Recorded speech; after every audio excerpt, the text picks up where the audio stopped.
আজকে আমি যেটা বলতে চলেছি এটা কাউকে নিয়ে কোনো উপহাস করা নয় বা কারোর সঙ্গে এর কোনো তুলনা নেই। আমার যা যা মনে আসে, আমার ভালো লাগে, সেইগুলোই আপনাদের সঙ্গে আমি শেয়ার করি। আজকে আমি যেটা বলতে চলেছি সেটা হচ্ছে একজনের স্ত্রী, একজনের বউ। একজন স্ত্রী সে কি চায়, তার কি চাহিদা? আমরা কি সত্যি একজন স্ত্রীর মনের কথা বুঝতে পারি? আমরা সত্যি কি বিয়ে করার পর সত্যি আমরা ভালো বন্ধু হতে পারি? একজন স্ত্রী অনেক দামি দামি শাড়ি, অনেক জামা কাপড়, প্রচুর জুয়েলারি, এত কিছু কিন্তু চায় না। একজন স্ত্রী আমার মনে হয় আশা রাখে যে মানুষ সকাল থেকে সারা দিন প্রতিটা মানুষের জন্য করছে, 1 মিনিট হলেও কেউ যদি তাকে একবার জিজ্ঞাসা করে সে খেয়েছে কিনা, বা একবার যদি, আমার মনে হয় ধরুন সে রান্না করছে, একটু যদি তার পাশে গিয়ে দেখা, বাহ কি রান্না হচ্ছে, এইটুকু জিনিসটা একটা শোনার জন্য স্ত্রী অপেক্ষা করে। একবার শুনতে চায় তুমি খেয়েছো। একটা স্ত্রী চায় যে তার স্বামী বা বর, আপনারা যাই বলুন, একবার অন্তত ঘুরে ফিরে একবার দেখুক তাকিয়ে। একজন স্ত্রী তার সব কিছু দিয়ে দিতে পারে। একজন স্ত্রী তার স্বামীর কাছে সম্মান চায়, ভালো ব্যবহার চায়। আজকে প্রচুর মহিলারা, শুধু গৃহবধূ তাই নয়, প্রচুর মহিলারা আছেন যারা বাইরে চাকরি করছেন, নানান কাজের সাথে যুক্ত আছেন। তারাও কিন্তু সকালে সমস্ত কাজ সেরে অফিস করে এসে ক্লান্ত হয়েও বাকি কাজটুকু বাড়িতে করেন। যারা বাড়িতে থাকেন তারাও সারাদিন কিন্তু সেই পরিবারের জন্য সমস্ত কিছুটাই করতে থাকেন। একটা স্ত্রী বা একটা বউ,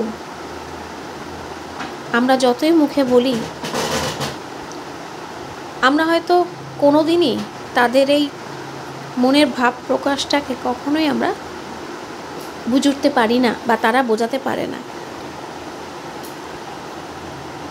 একজন স্বামী তাকে কতটা টাকা দিল, বা কোথায় বড় রেস্টুরেন্টে খাওয়াতে নিয়ে গেল একদিন, এটা কিন্তু একটা স্ত্রী শুধু এইটুকুই চায় না। একটা স্ত্রী চায় ভালোবাসা, একটা বন্ধুত্ব, এক সম্মান। প্রতিটা স্ত্রী এটাই চান। স্বামী এবং স্ত্রী বিয়ের পর সব থেকে যেটা জরুরি সেটা হয় বন্ধুত্ব, তারপর আসে বিশ্বাস। বিশ্বাস আর বন্ধুত্ব না থাকলে কখনোই একটা ভালো সম্পর্ক তৈরি হতে পারে না। সমস্যা জীবনে আসতেই পারে, কিন্তু যদি মানুষের মনের মিল থাকে, বিশ্বাস থাকে, তাহলে সেই সমস্যাতে দাঁড়িয়ে মনের জোর করে মানুষ বেরিয়ে আসতে পারে।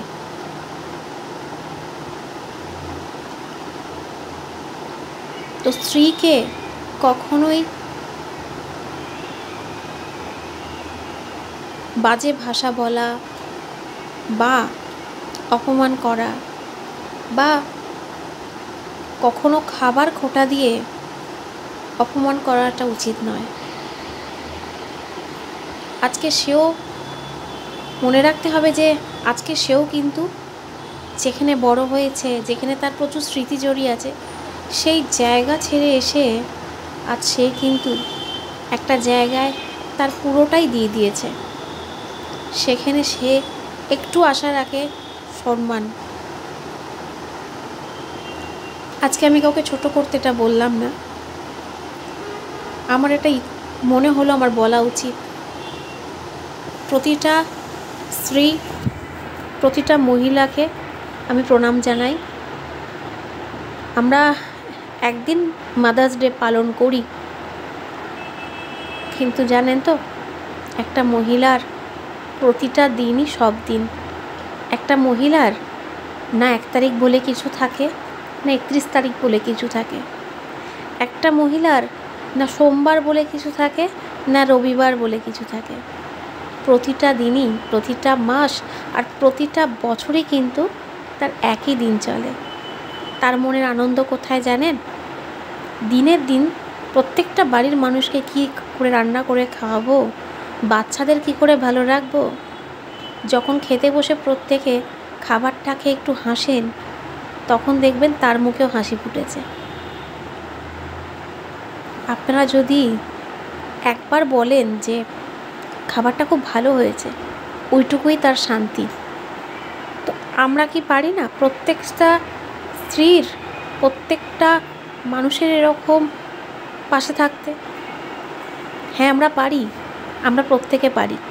আমরা প্রত্যেকে একে অপরকে মনের জোর দিতে পারি।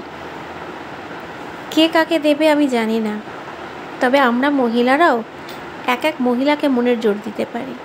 আজ থেকে আমরা শপথ নিলাম যে আমরা প্রত্যেকটা মহিলাকে সব কিছুর দিক থেকে মনের জোর দেব, সাপোর্ট করব। আপনাদের আজকের এই কথাগুলো কেমন লাগলো আমি জানি না। যদি ভালো লাগে অবশ্যই কমেন্টস করবেন। অনেক কিছু বলার থাকে, কিন্তু সব কিছু ওইরকমভাবে বলে বোঝানো সব সময় যায় না। তবে যতটুকু আমি পারি আমার মনের, আমি আপনাদের বোঝানোর চেষ্টা করি। ধন্যবাদ। প্রত্যেকে ভালো থাকবেন। শুভরাত্রি।